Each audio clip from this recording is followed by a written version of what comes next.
खास राज्य की बात करके फिर बाकी मेहमानों के पास जाते हैं। गुजरात, नरेंद्र मोदी का राज्य, अमित शाह का राज्य, और अमित शाह इस बार चुनाव लड़ रहे हैं वहां से। 2014 में वडोदरा की सीट से भी लड़े थे नरेंद्र मोदी। इस बार देखना होगा बनारस के अलावा क्या वो कहीं और भी जाते हैं।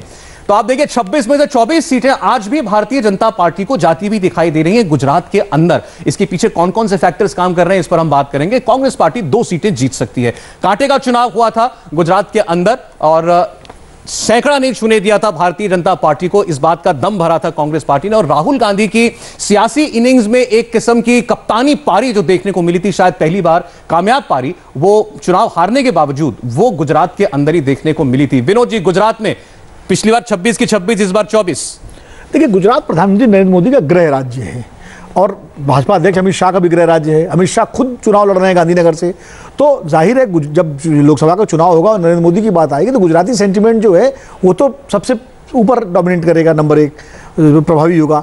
दूसरा, कांग्रेस 2 सीटें जैसा आप कह रहे हैं कि निकाल रही है, आप सर्वे जो कह रहा है, तो मुझे लगता है कि कांग्रेस अगर 2 सीटें निकाल पा रही है बावजूद इसके प्रधानमंत्री नरेंद्र मोदी गुजरात से हैं, तो ये कांग्रेस के लिए भी एक उपलब्धि है। लेकिन फिर भी मैं कहूँगा कि शायद कांग्रेस का जो विधानसभा का जो प्रदर्शन था उसको बनाए रखने में, उस आधार को बनाए रखने में, अगर ये सर्वे के हिसाब से मैं बात कर रहा हूँ, मुझे लगता है शायद थोड़ा सा उसमें बिखराव आया है। इसीलिए, वरना अगर आप उसको करें तो शायद भारतीय जनता पार्टी की सीटें वहाँ 20 के आसपास आनी चाहिए और इनकी कम से कम 5-6 सीटें होनी चाहिए थी उस हिसाब से। आप याद कीजिए 2009 में कांग्रेस पार्टी ने 12 सीटें जीती थी और 14 सीटें भाजपा जीती, तो भाजपा में बड़ा अड़कम बचा था और इसको लेकर के कि और मोदी जी का जादू कम हो रहा है, घट रहा है, क्या हो रहा है। तो मुझे तो भाजपा की बात करेंगे सर, तो भाजपा तो मुझे लगता है कि ये 2 भी खोएंगी तो भी उनको तकलीफ होगी कि गुजरात से 2 सीट हमारी डाउन कर जाएगी। तकलीफ होगी, लेकिन मैं फिर कह रहा हूं कि फिर भी अगर ये नतीजे आते हैं तो भी नुकसान बहुत कम कर लिया। क्या फैक्टर्स काम कर रहे हैं विधानसभा चुनाव के हिसाब से? मोदी फैक्टर के अलावा और क्या फैक्टर काम कर रहा है भावेश? नहीं, देखिए सर एक कमेंट पर 2 चीजें। आप 2017 की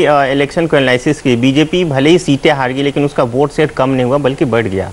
तो बीजेपी का ग्राउंड वहाँ पे कमजोर नहीं हुआ। हाँ, कुछ एरिया में बीजेपी के जो खिलाफ जो माहौल बना था उससे बीजेपी को नुकसान हुआ। दूसरी बात ये था कि एक चीज़ देखिए, पिछले 2 हफ्ता पहले तक बीजेपी 5-6 सीटों पे बहुत पीछे थी, लेकिन टिकट डिस्ट्रीब्यूशन में हो और आपने देखा हो पिछले 3-4 हफ्ते में कई सारे विधायक उन्होंने अपने पास लेकर आए जो कांग्रेस से लेकर आए। तो वो सब एक वर्कआउट करके बीजेपी ने कुछ 2-3 ऐसी सीटें हैं, जैसे जामनगर सीट हो गया, जूनागढ़ सीट हो गया, इन सब चीज़ों पर बीजेपी ने अच्छा ग्राउंड वर्क करके वो सीटें अपने आप बचाया। आज के में जो बीजेपी 2-3 सीटों पे जो ट्रेल करे उसमें एक सुरेंद्रनगर सीट है और एक भरूच सीट है। ये दोनों सीटें शायद बीजेपी आने वाले दिनों में, सुरेंद्रनगर और भरूच हो सकता, भरूच इसीलिए क्योंकि वो ट्राइबल डोमिनेंट सीट है और वहाँ पे जो जेडीयू का पुराने ने छोटू भाई बसावा होते थे, उनका एक बहुत बड़ा जनाधार है जो पिछले कुछ दिन तक लग रहा था कि कांग्रेस के साथ जाएंगे तो बीजेपी वहाँ बहुत पीछे थी, लेकिन शायद अभी आया है कि वो कांग्रेस के साथ वहाँ पे अलायंस नहीं हो रहा है, तो शायद वो भी एक बीजेपी के हक में जाए, वो सीट शायद। अभी हमने जिन 3 नए राज्यों की बात की है उन्हें बता दें, पंजाब में एनडीए को 3 सीटों का नुकसान होता दिखाई दे रहा है। दिल्ली में